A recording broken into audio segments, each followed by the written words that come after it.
ಒಂದಕ್ಕೆ ಒಬ್ಬ ಮನುಷ್ಯನ ತಲೆಯಲ್ಲಿ ಸರಿಸುಮಾರು 60,000 ಯೋಚನೆಗಳು ಬಂದು ಹೋಗ್ತವೆ ಅಂತ ಒಂದು ಅಂದಾಜಿದೆ. ಹ್ಮ್ 60,000. 60,000. ಒಂದು ಕ್ಷಣ ಯೋಚಿಸಿ, ಅದ್ರಲ್ಲಿ ಹೆಚ್ಚಿನ ಯೋಚನೆಗಳು ನಿನ್ನೆ ಬಂದಿದ್ವಾ ಮೊನ್ನೆ ಬಂದಿದ್ವಾ ಆಗಿದ್ರೆ. ಹೌದು. ಬಹುತೇಕ ಪುನರಾವರ್ತಿತ ಯೋಚನೆಗಳ ಒಂದು ಸುಳಿಯಲ್ಲಿ ನಾವು ಸಿಲ್ಕೊಂಡಿದ್ರೆ ನಮ್ಮ ಇಂದಿನ ಚರ್ಚೆಯ ವಿಷಯವೇ ಇದು. ನಮ್ಮ ಮನಸ್ಸು ಅಂದ್ರೇನು, ಅದರ ಶಕ್ತಿ ಎಂಥದ್ದು ಮತ್ತು ಅದನ್ನು ಅರ್ಥ ಮಾಡ್ಕೊಳ್ಳೋದು ಹೇಗೆ? ಖಂಡಿತ. ಇದು ಕೇವಲ ಆಧುನಿಕ ಮನಃಶಾಸ್ತ್ರದ ಪ್ರಶ್ನೆಯಲ್ಲ, ಬಹಳ ಪ್ರಾಚೀನವಾದ ಪ್ರಶ್ನೆ. ಓಹ್, ನಮಗೆ ಲಭ್ಯವಿರುವ ಗಾಯತ್ರಿ ಚೈತನ್ಯದ ಆಯ್ದ ಭಾಗಗಳು ಇದಕ್ಕೊಂದು ಆಳವಾದ ಉತ್ತರ ಕೊಡ್ತವೆ. ಅಲ್ಲಿ ಒಂದು ಮಾತು ನೇರವಾಗಿ ಬರುತ್ತೆ: ಮನ ಏವ ಮನುಷ್ಯಾಣಾಂ ಕಾರಣಂ ಬಂಧಮೋಕ್ಷಯೋಹೋ. ಮನ ಏವ ಮನುಷ್ಯಾಣಾಂ. ಹೌದು, ಇದು ಅಮೃತಬಿಂದು ಮತ್ತು ಶಾಠ್ಯಾಯಿನಿಯ ಉಪನಿಷತ್ತುಗಳಿಂದ ಬಂದ ಮಾತು. ಅಂದ್ರೆ ನಮ್ಮೆಲ್ಲರ ಬಂಧನಕ್ಕೂ ಮುಕ್ತಿಗೂ ನಮ್ಮ ಮನಸ್ಸೇ ಕಾರಣ.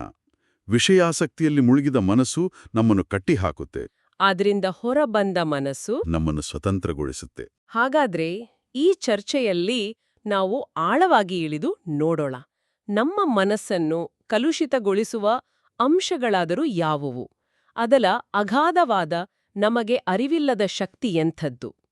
ಮತ್ತು ಎಲ್ಲಕ್ಕಿಂತ ಮುಖ್ಯವಾಗಿ, ಗಾಯತ್ರಿ ಮಂತ್ರದಂತಹ ಪ್ರಾಚೀನ ಜ್ಞಾನವು ಈ ಮನಸ್ಸನ್ನು ಶುದ್ಧೀಕರಿಸಿ ನಿಯಂತ್ರಿಸಲು ಹೇಗೆ ದಾರಿದೀಪವಾಗಬಹುದು? ಸರಿ, ಹಾಗಾದ್ರೆ ಇಲ್ಲಿಂದ ಶುರು ಮಾಡೋಣ. ಗಾಯತ್ರಿ ಚೈತನ್ಯದಲ್ಲಿ ಮನಸ್ಸು ಮಲ ಅಥವಾ ಕೊಳೆಯಿಂದ ತುಂಬಿದೆಯಂತ ಹೇಳಲಾಗಿದೆ. ಇದು ಕೇಳಲಿಕ್ಕೆ ಸ್ವಲ್ಪ ಕಠೋರ ಎನಿಸಬಹುದು. ಇದರ ನಿಜವಾದ ಅರ್ಥವೇನು? ಇದು ಕೇವಲ ನಕಾರಾತ್ಮಕ ಆಲೋಚನೆಗಳ ಬಗ್ಗೆನಾ? ಅದಕ್ಕಿಂತಲೂ ಹೆಚ್ಚು ಆಳವಾದದ್ದು. ಗಾಯತ್ರಿ ಚೈತನ್ಯವು ಮನಸ್ಸಿನ ದೋಷಗಳನ್ನ 3 ಭಾಗಗಳಾಗಿ ವಿಂಗಡಿಸುತ್ತೆ. 3 ಭಾಗಗಳಾಗಿ? ಹೌದು. ಮೊದಲನೇದು ನೀವು ಹೇಳಿದ ಹಾಗೆ ಮನೋಮಲ, ಅಂದ್ರೆ ಮನಸ್ಸಿನ ಕೊಳೆ. ಇದು ನಮ್ಮಲ್ಲಿರುವ ಕೆಟ್ಟ ಸಂಸ್ಕಾರಗಳು, ದ್ವೇಷ, ಅಸೂಯೆ, ದುರಾಸೆಯಂತಹ ಭಾವನೆಗಳು. ಸರಿ. ಎರಡನೇದು ಮನೋವಿಕ್ಷೇಪ. ಇದನ್ನು ಅರ್ಥಮಾಡಿಕೊಳ್ಳಲು ಇವತ್ತಿನ ಕಾಲದಲ್ಲಿ ಒಂದು ಉತ್ತಮ ಉದಾಹರಣೆ ಇದೆ. ಅದೇನು? Infinite scroll. ನಾವು ಸೋಷಿಯಲ್ ಮೀಡಿಯಾದಲ್ಲಿ ಒಂದರ ನಂತರ ಒಂದನ್ನು ನೋಡ್ತಾ ಹೋಗ್ತೀವಲ್ಲ, ನಿಲ್ಲಿಸಲಾಗೋದಿಲ್ಲ. ಹೌದು ಹೌದು. ಮನಸ್ಸು ಕೂಡ ಹಾಗೆಯೇ. ಒಂದು ವಿಷಯದಿಂದ ಇನ್ನೊಂದು ವಿಷಯಕ್ಕೆ, ಒಂದು ಆಲೋಚನೆಯಿಂದ ಮತ್ತೊಂದಕ್ಕೆ, ಒಂದು ಆಸೆಯಿಂದ ಇನ್ನೊಂದು ಆಸೆಗೆ ನಿರಂತರವಾದಿ ಜಿಗಿಯುತ್ತಲೇ ಇರುತ್ತೆ. ಓ, ಈ ಚಂಚದಕ್ಕೆ, ಈ ಚಳಪಡಿಕೆಯೇ ಮನೋವಿಕ್ಷೇಪ. ಮನಸ್ಸಿಗೆ ಒಂದು ಕಡೆ ಶಾಂತವಾಗಿ ಕೂರಲು ಆಗೋದೇ ಇಲ್ಲ. ವಾಹ್, ಇದು ಅತ್ಯುತ್ತಮ ಹೋಲಿಕೆ. ಹಾಗಾದ್ರೆ ಮೂರನೆಯ ದೋಷ? ಮೂರನೆಯದು ಆವರಣ, ಅಂದ್ರೆ ಅಜ್ಞಾನದ ತೆರೆ. ಅಜ್ಞಾನದ ತೆರೆ? ಹೌದು. ಇದೊಂದು ಕ್ಯಾಮೆರಾ ಲೆನ್ಸ್ ಮೇಲೆ ಧೂಳು ಕೂತ ಹಾಗೆ. ಹೊರಗಿನ ದೃಶ್ಯ ಸ್ಪಷ್ಟವಾಗಿದ್ರೂ ಆ ಧೂಳಿನಿಂದಾಗಿ ನಮಗೆ ಕಾಣಿಸೋದಿಲ್ಲ. ಹಾಗೆಯೇ ನಮ್ಮ ನಿಜಸ್ವರೂಪ, ಸತ್ಯ ಎಲ್ಲವೂ ಇದ್ರೂ ಈ ಅಜ್ಞಾನದ ತೆರೆ ಅದನ್ನು ಗ್ರಹಿಸದಂತೆ ತಡೆಯುತ್ತೆ. ಇದು ಕೇವಲ ಹೊರಗಿನ ಪ್ರಪಂಚದ ಅಜ್ಞಾನವಲ್ಲ, ನಮ್ಮ ಬಗ್ಗೆ ನಮಗೆ ಇರುವ ಅಜ್ಞಾನ. ಹಾಗಾದ್ರೆ ಮನಸ್ಸಿನ ಸಮಸ್ಯೆ ಕೇವಲ ಕೆಟ್ಟ ಯೋಚನೆಗಳಲ್ಲ, ಬದಲಾಗಿ ಅದರ ಅಶುದ್ಧತೆ, ಅದರ ನಿರಂತರ ಚಂಚಲತೆ ಮತ್ತು ನಮ್ಮನ್ನು ನಾವೇ ಅರಿಯದಂತೆ ಮಾಡುವ ಅಜ್ಞಾನ. ನಿಖರವಾಗಿ. ಈ ಆಲೋಚನೆಗಳ ಹರಿವಿನ ಬಗ್ಗೆ ಗಾಯತ್ರಿ ಚೈತನ್ಯದಲ್ಲಿ ಒಂದು ಬಹಳ ವಿಶಿಷ್ಟವಾದ ಕಲ್ಪನೆಯಿದೆ. ಹೌದು, ಇದು ಬಹಳ ಕುತೂಹಲಕಾರಿ. ನಮ್ಮ ಆಲೋಚನೆಗಳು ನಮ್ಮ ತಲೆಯೊಳಗೆ ಮಾತ್ರ ಸೀಮಿತವಾಗಿಲ್ಲ ಅಂತ ಅದು ಹೇಳುತ್ತೆ. ಅಂದ್ರೆ? ಪ್ರತಿಯೊಂದು ಆಲೋಚನೆಯೂ ಒಂದು ತರಂಗದಂತೆ ಇಡೀ ಬ್ರಹ್ಮಾಂಡದಲ್ಲಿ ಸಂಚರಿಸುತ್ತೆ, ಮತ್ತು ಅದು ತನ್ನದೇ ಜಾತಿಯ, ತನ್ನದೇ ಗುಣದ ಇತರ ಆಲೋಚನೆಗಳನ್ನ ಅಯಸ್ಕಾಂತದಂತೆ ತನ್ನತ್ತ ಸೆಳೆಯುತ್ತೆ. ಅಂದ್ರೆ ನಮ್ಮ ಮನಸ್ಸು ಒಂದು ರೀತಿ ಬ್ರಹ್ಮಾಂಡಕ್ಕೆ ಸಿಗ್ನಲ್ ಕಳಿಸುವ ಟವರ್ ಇದ್ದ ಹಾಗೆನಾ? ನಾನು ಬೆಳಗ್ಗೆ ಎದ್ದು ಇರಿಚಲು ಮಾಡ್ಕೊಂಡ್ರೆ ಆ ಇರಿಚಲು ತರಂಗಗಳು ಹೊರಗೆ ಹೋಗಿ ಇನ್ನಷ್ಟು ಇರಿಚಲು ತರುವ ಸಂದರ್ಭಗಳನ್ನ ನನ್ನ ಜೀವನಕ್ಕೆ ಆಕರ್ಷಿಸುತ್ತವೆ ಅಂತನಾ? ಖಂಡಿತ, ಖಂಡಿತ. ಇದು ಕೇಳಲಿಕ್ಕೆ ಸ್ವಲ್ಪ ಭಯ ಹುಟ್ಟಿಸ್ಬೋದು, ಆದರೆ ಇದು ಸತ್ಯ. ಹೌದು. ಧನಾತ್ಮಕ ಆಲೋಚನೆಗಳು ಧನಾತ್ಮಕ ಶಕ್ತಿಯನ್ನು ಮತ್ತು ಪರಿಸ್ಥಿತಿಗಳನ್ನ ಆಕರ್ಷಿಸಿದರೆ, ಋಣಾತ್ಮಕ ಆಲೋಚನೆಗಳು ಋಣಾತ್ಮಕತೆಯನ್ನೇ ಮತ್ತಷ್ಟು ಬೆಳೆಸುತ್ತವೆ. ಇದೊಂದು ಸುಳಿಯಂತೆ. ಓ. ಅದಕ್ಕಾಗಿಯೇ ಈ ಆಲೋಚನಾ ಪ್ರವಾಹವನ್ನು ಹಾಗೆಯೇ ಬಿಡದೆ ಅದಕ್ಕೆ ಒಂದು ಸರಿಯಾದ ಸಂಸ್ಕಾರ ನೀಡುವುದು, ಅಂದ್ರೆ ಅದನ್ನು ಶುದ್ಧೀಕರಿಸಿ ಒಂದು ಶಿಸ್ತಿಗೆ ತರುವುದು ಅತ್ಯಗತ್ಯ ಅಂತ ಹೇಳಲಾಗಿದೆ. ಮತ್ತು ಆ ಅತ್ಯುತ್ತಮ ಸಂಸ್ಕಾರ ನೀಡುವ ಸಾಧನವೇ ಗಾಯತ್ರಿ ಮಂತ್ರ ಅಂತ ಗಾಯತ್ರಿ ಚೈತನ್ಯ ಸ್ಪಷ್ಟವಾಗಿ ಹೇಳುತ್ತೆ. ಹೌದು. ಹಾಗಾದ್ರೆ ಮನಸ್ಸು ಇಷ್ಟು ಜಟಿಲ ಮತ್ತು ಶಕ್ತಿಶಾಲಿಯಾಗಿದ್ರೆ ಅದನ್ನು ಶುದ್ಧೀಕರಿಸುವ ಕೆಲಸವನ್ನು ಗಾಯತ್ರಿ ಮಂತ್ರ ಹೇಗೆ ಮಾಡುತ್ತೆ? ಗಾಯತ್ರಿ ಚೈತನ್ಯದಲ್ಲಿ ಇದೊಂದು ಪ್ರಮುಖ ಸಾಧನ ಅಂತ ಹೇಳಲಾಗಿದೆ. ಆದ್ರೆ ಯಾಕೆ ಬೇರೆ ಧ್ಯಾನದ ವಿಧಾನಗಳಿಗಿಂತ ಅಥವಾ ಬೇರೆ ಮಂತ್ರಗಳಿಗಿಂತ ಇದಕ್ಕೇನು ವಿಶೇಷತೆ? ಇದೊಂದು ಉತ್ತಮ ಪ್ರಶ್ನೆ. ಗಾಯತ್ರಿ ಚೈತನ್ಯದ ಪ್ರಕಾರ ಗಾಯತ್ರಿ ಮಂತ್ರದ ಮೊದಲ ಮತ್ತು ಪ್ರಮುಖ ಕಾರ್ಯವೇ ಚಿತ್ತಶುದ್ಧೀಕರಣ. ಚಿತ್ತಶುದ್ಧೀಕರಣ. ಹೌದು. ಇದಕ್ಕಾಗಿ ಒಂದು ನಿರ್ದಿಷ್ಟ ಪದವನ್ನೇ ಬಳಸಲಾಗಿದೆ, ಮನೋಮಲಕ್ಷಾರಕ. ಅಂದ್ರೆ ಮನಸ್ಸಿನಲ್ಲಿರುವ ಮಹಾಮಲಿನತೆಯನ್ನ, ಆಳವಾಗಿ ಬೇರೂರಿರುವ ಕೊಳೆಯನ್ನ ನಾಶ ಮಾಡುವಂಥದ್ದು. ವಾವ್! ಅದರ ಶಕ್ತಿಯನ್ನು ವರ್ಣಿಸಲು ಒಂದು ಮಾತು ಹೇಳ್ತಾರೆ. ಗಾಯತ್ರಿ ಮಂತ್ರಕ್ಕಿಂತ ಪಾವನಕರವಾದದ್ದು ಅಂದ್ರೆ ಪವಿತ್ರಗೊಳಿಸುವಂಥದ್ದು ದ್ಯಾವ ಪೃಥ್ವಿ ಅಂದ್ರೆ ಸ್ವರ್ಗ ಮತ್ತು ಭೂಮಿ, ಈ ಎರಡರಲ್ಲೂ ಬೇರೆ ಯಾವುದೂ ಇಲ್ಲ. ಅಷ್ಟು ಉನ್ನತ ಸ್ಥಾನವನ್ನ ಅದಕ್ಕೆ ನೀಡಲಾಗಿದೆ. ಇಲ್ಲಿ ಒಂದು ವಿಷಯ ನನಗೆ ಬಹಳ ಆಶ್ಚರ್ಯ ಮೂಡಿಸಿತು. ಸಾಮಾನ್ಯವಾಗಿ ನಾವು ಮನಸ್ಸು ಅಂದಾಗ ಆಲೋಚನೆ, ಭಾವನೆ ಅಂತ ಅಮೂರ್ತವಾದ ವಿಷಯಗಳ ಬಗ್ಗೆ ಯೋಚಿಸ್ತೀವಿ. ಆದ್ರೆ ಗಾಯತ್ರಿ ಚೈತನ್ಯದಲ್ಲಿ ಮನಸ್ಸನ್ನು ನೇರವಾಗಿ ನಾವು ತಿನ್ನುವ ಆಹಾರಕ್ಕೆ ಜೋಡಿಸಲಾಗಿದೆ. ಇದು ಹೇಗೆ ಸಾಧ್ಯ? ಇದು ಇಂದಿನ ವಿಜ್ಞಾನವೂ ಒಪ್ಪಿಕೊಳ್ಳುತ್ತಿರುವ ಸತ್ಯ. ಇದನ್ನ ಗಟ್ ಬ್ರೈನ್ ಆಕ್ಸಿಸ್ ಅಂತ ಕರೀತಾರೆ. ಓ, ಹೌದಾ? ಹೌದು. ಆದ್ರೆ ಸಾವಿರಾರು ವರ್ಷಗಳ ಹಿಂದೆಯೇ ನಮ್ಮ ಜ್ಞಾನ ಪರಂಪರೆಯಲ್ಲಿ ಇದರ ಬಗ್ಗೆ ಸ್ಪಷ್ಟತೆ ಇತ್ತು. ಪೂಜ್ಯಪಾದ ಶ್ರೀ ವಲ್ಲಭರ ಅಮೃತವಾಣಿಯ ಪ್ರಕಾರ ನಾವು ಸೇವಿಸುವ ಆಹಾರದ ಸೂಕ್ಷ್ಮಾತಿ ಸೂಕ್ಷ್ಮ ಅಂಶಗಳಿಂದಲೇ ನಮ್ಮ ಮನಸ್ಸು ನಿರ್ಮಾಣವಾಗುತ್ತೆ. ಅಂದ್ರೆ ಆಹಾರದ ಸ್ಥೂಲ ಭಾಗ ದೇಹಕ್ಕೆ. ಹೌದು. ಸ್ಥೂಲ ಭಾಗ ದೇಹಕ್ಕೆ ಶಕ್ತಿ ಕೊಟ್ರೆ ಅದರ ಸೂಕ್ಷ್ಮ ಭಾಗ ಮನಸ್ಸಿಗೆ ಶಕ್ತಿಯಾಗುತ್ತೆ. ಓ, ಹಾಗಾದ್ರೆ ನಾವು ಮನೆ ಕಟ್ಟಲು ಬಳಸುವ ಇಟ್ಟಿಗೆಗಳ ಹಾಗೇನಾ? ನಾವು ಒಳ್ಳೆ ಗುಣಮಟ್ಟದ ಇಟ್ಟಿಗೆ ಬಳಸಿದ್ರೆ ಮನೆ ಗಟ್ಟಿಯಾಗಿರುತ್ತೆ, ಇಲ್ಲದಿದ್ರೆ ದುರ್ಬಲವಾಗಿರುತ್ತೆ. ಹಾಗೆಯೇ ನಾವು ಸೇವಿಸುವ ಆಹಾರವೇ ನಮ್ಮ ಮನಸ್ಸಿನ ಗುಣಮಟ್ಟವನ್ನು ನಿರ್ಧರಿಸುತ್ತೆ. ನಿಖರವಾಗಿ. ಅದಕ್ಕಾಗಿಯೇ ಸಾಧಕರು ತಮ್ಮ ಆಹಾರದ ಬಗ್ಗೆ ಬಹಳ ಎಚ್ಚರಿಕೆ ವಹಿಸಬೇಕು ಅಂತ ಹೇಳಲಾಗಿದೆ. ಸಾತ್ವಿಕ ಆಹಾರದಿಂದ ಮನೋನೈರ್ಮಲ್ಯ ಅಂದ್ರೆ ಮನಸ್ಸಿನ ನಿರ್ಮಲತೆ ಸಾಧ್ಯವಾಗುತ್ತೆ. ನಾವು ತಿಂದ ಆಹಾರದಿಂದ ಮನಸ್ಸಿಗೆ ಶಕ್ತಿ ಬಂದ ನಂತರವೇ ಆಲೋಚನೆಗಳು ಹುಟ್ಟುಕೊಳ್ಳೋದು. ಈ ನಿರಂತರವಾಗಿ ಹರಿಯುವ ಆಲೋಚನಾ ನದಿಗೆ ಒಂದು ಅಣೆಕಟ್ಟು ಕಟ್ಟಿ ಅದನ್ನ ಸರಿಯಾದ ದಾರಿಯಲ್ಲಿ ಹರಿಯುವಂತೆ ಮಾಡಲು ಗಾಯತ್ರಿ ಮಂತ್ರ ಒಂದು ಅತ್ಯಂತ ಪ್ರಭಾವಿ ಸಾಧನ. ಹಾಗಾದ್ರೆ ಇದು 2 ಹಂತದ ಪ್ರಕ್ರಿಯೆ. ಮೊದಲು ಸಾತ್ವಿಕ ಆಹಾರದಿಂದ ಮನಸ್ಸಿನ ನಿರ್ಮಿಸಲು ಬೇಕಾದ ಸರಿಯಾದ ಕಚ್ಚಾ ವಸ್ತುವನ್ನು ಒದಗಿಸೋದು. ಹೌದು. ಆಮೇಲೆ ಗಾಯತ್ರಿ ಮಂತ್ರದ ಶಕ್ತಿಯಿಂದ ಆ ಮನಸ್ಸನ್ನು ಸಂಸ್ಕರಿಸಿ ಶುದ್ಧೀಕರಿಸೋದು. ಇವೆರಡೂ ಸೇರಿದಾಗ ಫಲಿತಾಂಶ ಸಿಗುತ್ತೆ. ಖಂಡಿತ. ಇದರಿಂದಾಗುವ ನಿರ್ದಿಷ್ಟ ಪ್ರಯೋಜನಗಳ ಬಗ್ಗೆಯೂ ಗಾಯತ್ರಿ ಚೈತನ್ಯದಲ್ಲಿ ಹೇಳಲಾಗಿದೆಯಲ್ವಾ? ಹೌದು. ಇದು ಕೇವಲ ಆಧ್ಯಾತ್ಮಿಕ ಲಾಭವಲ್ಲ, ವೈವಾಹಿಕ ಲಾಭಗಳೂ ಇವೆ. ಗಾಯತ್ರಿ ಮಂತ್ರದ ಸಾಧನೆಯಿಂದ ಆತ್ಮವಿಶ್ವಾಸ ಹೆಚ್ಚುತ್ತೆ, ಮಾತಿನಲ್ಲಿ ಸ್ಪಷ್ಟತೆ ಮತ್ತು ಪ್ರಖರತೆ ಬರುತ್ತೆ, ಮತ್ತು ವ್ಯಕ್ತಿ ಹೆಚ್ಚು ಕ್ರಿಯಾಶೀಲನಾಗುತ್ತಾನೆ, ಸೋಮಾರಿತನ ದೂರವಾಗುತ್ತೆ ಅಂತ ಸ್ಪಷ್ಟವಾಗಿ ಹೇಳಲಾಗಿದೆ. ಇವೆಲ್ಲವೂ ಒಂದು ಶುದ್ಧ ಮತ್ತು ಶಕ್ತಿಯುತ ಮನಸ್ಸಿನ ಲಕ್ಷಣಗಳು. ಹೌದು, ಖಂಡಿತವಾಗಿಯೂ. ನಾವು ಆರಂಭದಲ್ಲಿ ಮಾತನಾಡಿದ ಆ ಸಂಖ್ಯೆಗೆ ವಾಪಸ್ ಬರೋಣ. ದಿನಕ್ಕೆ 60,000 ಯೋಚನೆಗಳು. ಗಾಯತ್ರಿ ಚೈತನ್ಯದಲ್ಲಿ ಇನ್ನೊಂದು ಕಡೆ ದಿನಕ್ಕೆ 50,000 ವಿಚಾರಗಳು ಹಾದೋಗ್ತಾವೆ ಮತ್ತು ಪ್ರತಿ ವಿಚಾರಕ್ಕೆ ಕೇವಲ 1.7 ಸೆಕೆಂಡ್ಗಳ ಆಯುಸ್ಸು ಅಂತ ಕೂಡ ಉಲ್ಲೇಖಿಸಲಾಗಿದೆ. ಹೌದು. ಈ ಅಂಕಿಅಂಶಗಳು ನಮ್ಮ ಮನಸ್ಸಿನ ಅಗಾಧ ಚಟುವಟಿಕೆಯನ್ನ ತೋರಿಸುತ್ತೆ. ಇದರಲ್ಲಿ ಭಯಾನಕ ಸತ್ಯವೆಂದರೆ ಈ ಯೋಚನೆಗಳಲ್ಲಿ ಹೆಚ್ಚಿನವು ಪುನರಾವರ್ತಿತ ಮತ್ತು ಅನಿಯಂತ್ರಿತ ಅಂತ. ಅದೇ. ಅಂದ್ರೆ ನಮ್ಮ ಮಾನಸಿಕ ಶಕ್ತಿ ಎಷ್ಟು ದೊಡ್ಡ ಪ್ರಮಾಣದಲ್ಲಿ ವ್ಯರ್ಥವಾಗುತ್ತಿದೆ ಅಂತ ಊಹಿಸಬಹುದು. ಇದು ಒಂದು ಅಣೆಕಟ್ಟಿನಿಂದ ನೀರು ಎಲ್ಲೆಂದರಲ್ಲಿ ಸೋರಿಕೆಯಾದಂತೆ.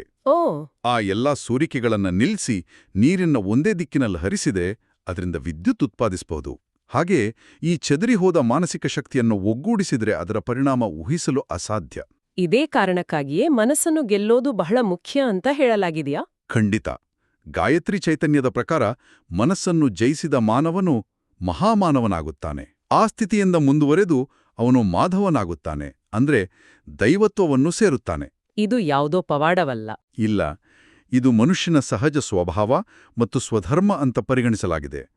ನಾವು ನಮ್ಮ ಮೂಲ ಸ್ವರೂಪಕ್ಕೆ ಮರಳುವ ಪ್ರಕ್ರಿಯೆ ಇದು. ಈ ಮನಸ್ಸಿನ ನಿಯಂತ್ರಣದ ಚರ್ಚೆಯು ನಮ್ಮನ್ನು ಕೆಲವು ಉನ್ನತ ಪ್ರಜ್ಞೆಯ ಸ್ಥಿತಿಗಳ ಕಡೆಗೆ ಕರೆದೊಯ್ಯುತ್ತೆ.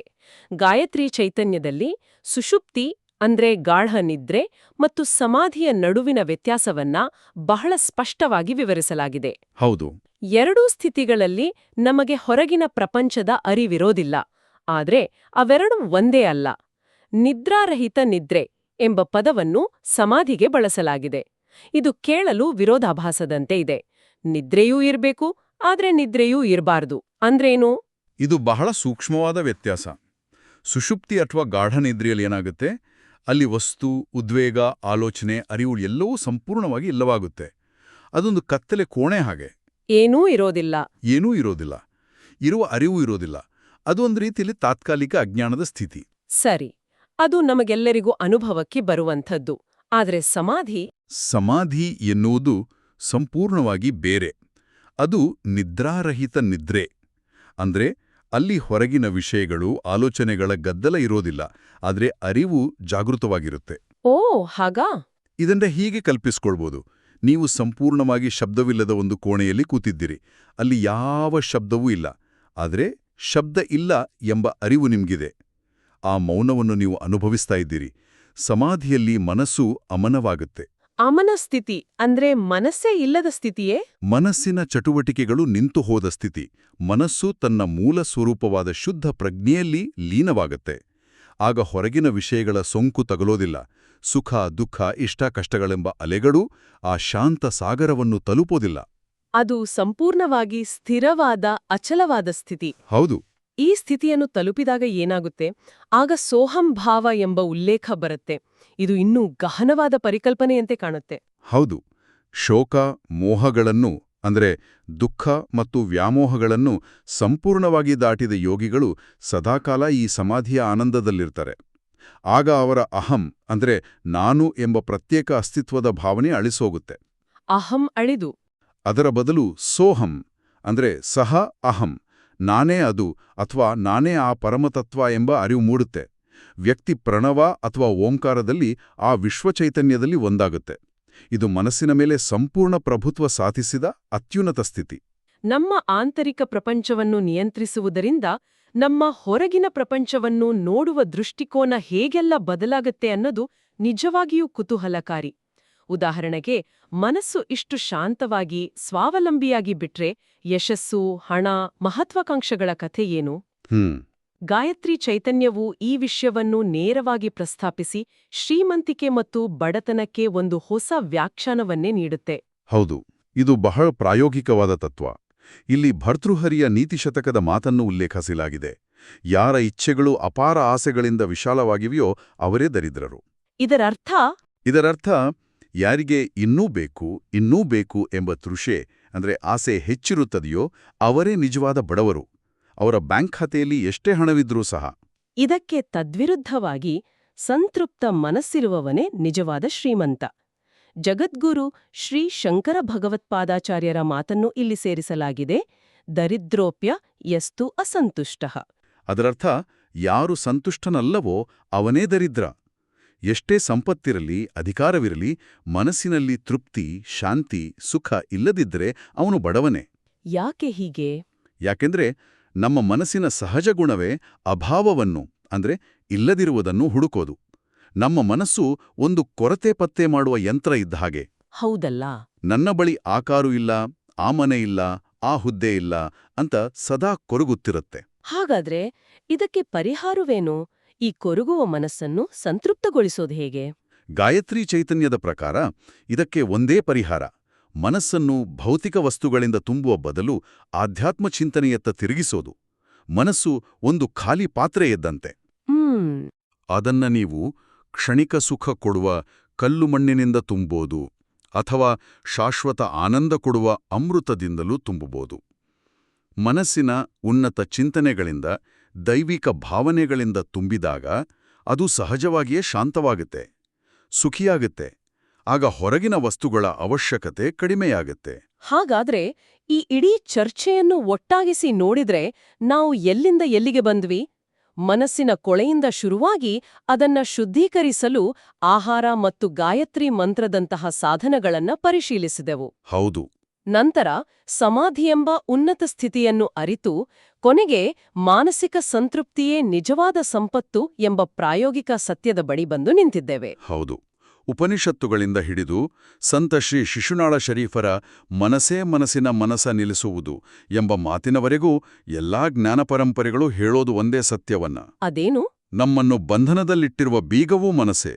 ಆ ಬೀಗವನ್ನು ತೆರೆಯುವ ಬೀಗದ ಕೈ ಕೂಡ ಅದೇ ಮನಸ್ಸು. ಮನಸ್ಸನ್ನು ಗೆಲ್ಲುವುದೇ ನಮ್ಮ ದೈವಿಕ ಸ್ವರೂಪವನ್ನು ಅರಿಯುವ ಏಕೈಕ ದಾರಿ.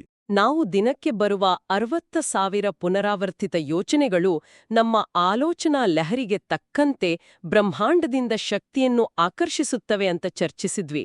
ಹಾಗಾದ್ರೆ ಈ ಚರ್ಚೆಯಿಂದ ನಾವು ತೆಗೆದುಕೊಂಡು ಹೋಗಬೇಕಾದ ಅಂತಿಮ ಚಿಂತನೆ ಇದು. ನಾವು ಪ್ರಜ್ಞಾಪೂರ್ವಕವಾಗಿ ನಮ್ಮ ಒಟ್ಟು ಯೋಚನೆಗಳ ಕೇವಲ 10% ಯೋಚನೆಗಳನ್ನ ಒಂದು ನಿರ್ದಿಷ್ಟ ಧನಾತ್ಮಕ ಸಂಕಲ್ಪದ ಕಡೆಗೆ ತಿರುಗಿಸಿದರೆ ಏನಾಗಬಹುದು? ಅಂದ್ರೆ ದಿನಕ್ಕೆ 6,000 ಯೋಚನೆಗಳು. ಹೌದು, 6,000 ಯೋಚನೆಗಳನ್ನ ಒಂದೇ ಗುರಿಯತ್ತ ಹರಿಸಿದರೆ ಒಬ್ಬ ವ್ಯಕ್ತಿ ಅದರಿಂದ ಏನನ್ನು ಸಾಧಿಸಬಹುದು?